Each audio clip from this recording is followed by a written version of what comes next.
Right, mastreets esocial media mandinoswera ndichiona kuti nyaya dziri kufamba sei. Aiwa, ndinayo nyaya isinganyanyofadza vazukuru yandoda kuti ndinge ndiri ndinoshare nemi. Imobva mazuva zviri kuitika vazukuru, kuitira kuti musanyanyosara. So nzanda kuzoisai subscribe, turn on your notification bell, sharewo nekulike anditi zviri kwese kwamuri vazukuru vasekuru seindi. Nyika yedu yafukidzirwa negore dema zvakare vazukuru. Munguva dzakaoma kudai, nguva dzinotyisa. Former First Lady Mrs Janet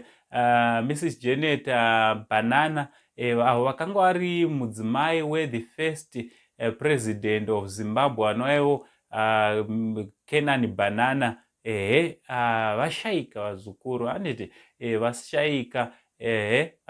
Chinova chinhu chinorwadza, chinhu chinosuwisa, especially munguva dzakadai tichiti kumhuri ekwaBanana, mhuri yasiwa nagogo anditi ndichiti nematambudziko. Dai Mwari akunyaradzai panguva dzakadai.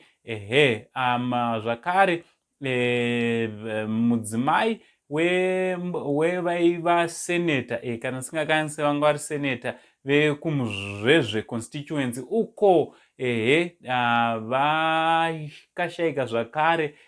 Mudzimai waPeter Haritaitos, ivo vakashaika some 19 days ago anditi chinova chinhu chinorwadza. Vanova maivo vaVago Haritaitos anditi our deputy minister, deputy minister handichanatsoziva, but ndimai vadeputy minister wedu zvakare.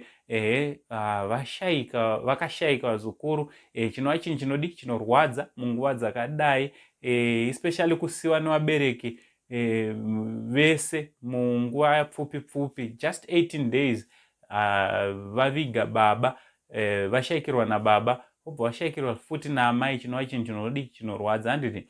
So ngatingobatai maoko vazukuru kucomment section uko. Ndonyaya dzandandiriuya kuzokuzivisai zviri kuitika, kuitira kuti munge muri munozivawo kuti zviri kuitika. From Mango Side, the only Zimbabwean uncle, pari zvino ndichiti much love.